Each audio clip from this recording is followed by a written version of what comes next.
Good morning.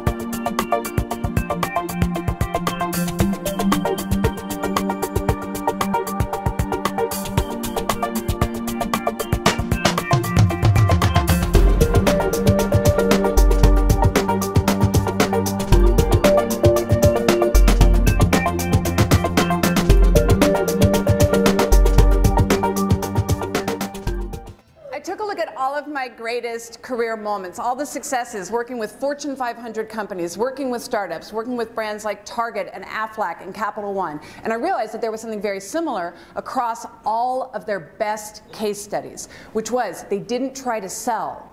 They didn't try to market. Instead, they did something entirely different. They fascinated. And so I took a step back and I started studying this. I wanted to understand exactly what is it about that decision-making moment when you present something to a potential customer that they could say no or they could say yes. What can you do to get them over to the yes? What can you do to make somebody immediately pay attention, to listen, to remember, and to act upon your purchase decision? And what I found are there very specific triggers. I call them triggers. They're instruments. They influence behavior very specifically.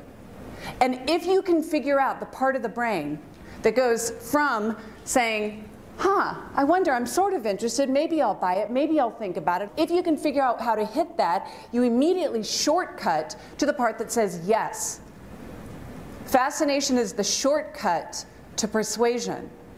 It's the shortcut to increasing prices, to selling more, and to developing connection. And what I found in my research is that there are exactly seven of these triggers. Power, passion, mystique, prestige, alarm, rebellion, and trust. So I want you to think about your own business. I want you to think, what's that thing, that experience, that moment, that emotion, that feeling, that connection that you can create with your customers, that you can give to them so that when they leave, they want to go and they want to talk about it and they want to share about it and they want to praise it, and they are going to have an intense experience that is fascinating. I want to teach you how to do this so that you're not just selling the product, you're not just selling the service, you're selling something more that people will pay more for, that they will search you out for, and that they will talk about, and that they'll remember.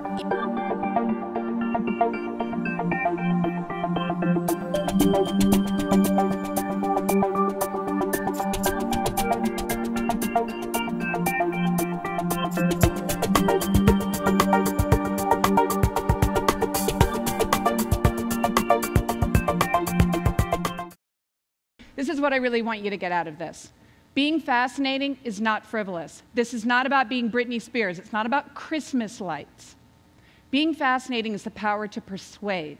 It's about creating messages that people not only listen to, but they act upon. The BBC wrote that the addictive nature of web browsing can leave you with a shorter attention span. Our attention spans used to be 20 minutes long on the farm when we needed to do things like plow.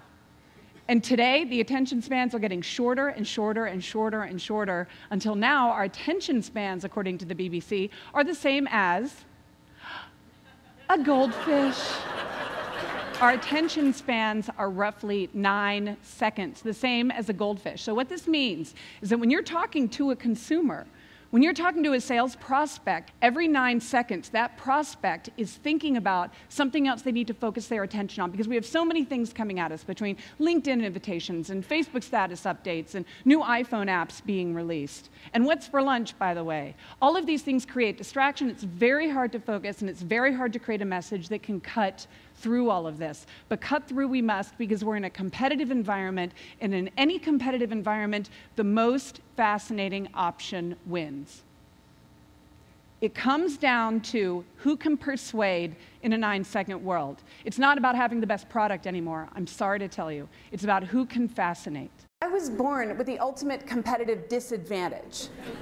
I mean, can you imagine Seriously, can you imagine on the playground what it was like? I would come home from the playground and I would come in sobbing to my mom, Mrs. Hogshead. And I would say, I just want to marry a guy with the last name Smith or Jones. I wanted anything but Hogshead. My mom said something as I was sobbing in her lap that I'll never forget. She said, "It's the thing about your name that makes it different that will one day make you love it." Of course, I didn't believe her at the time. But you know what? After I got up off that therapist couch from all the teething, she was right. And so today my business card says, "A hogshead is a barrel that holds 62 gallons. So what's your last name, smartass?"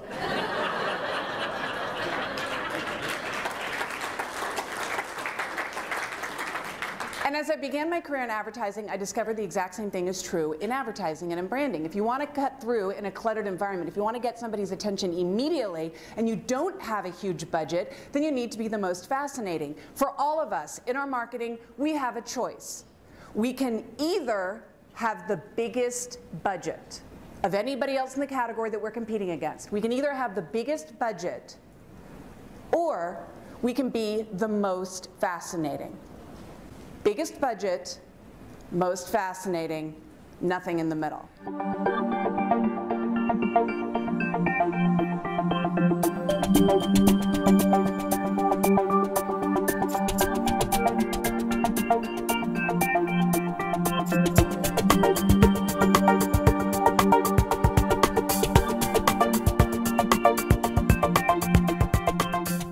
Well, the reality is that if you're not eliciting a negative response from someone, then you're probably not that fascinating to anyone. And this is the thing I really, really want you to get, is that over here, you know, we all want to be loved, and we want our companies to be loved, and we want to create strong and immediate emotional reactions so that people bond with us. But in order to do that, we have to first create the strong reaction. And if you create a strong reaction of love, then conversely, an equal and opposite reaction, some of the people are not going to like that message, and you're going to get some people who are going to represent the haters. You're going to have the lovers over here, but the more that you get those lovers, those people who are your advocates, your evangelists, your loyalists, the people who aren't going to leave you, the people who are going to stick with you through the recession, in order to get them, you also are going to get a few of them. But what I really want to caution you against is this place right here in the middle. The middle is not caring. The middle is death. The middle is where employees don't care and they leave for the first job offer that they're going to get where they can get a better price, or your customers are going to leave because they can get just a little bit more convenient somewhere else. The middle is the dead zone. And what I want to encourage you is that the world is not changed by people who sort of care. So get out of the middle and start fascinating.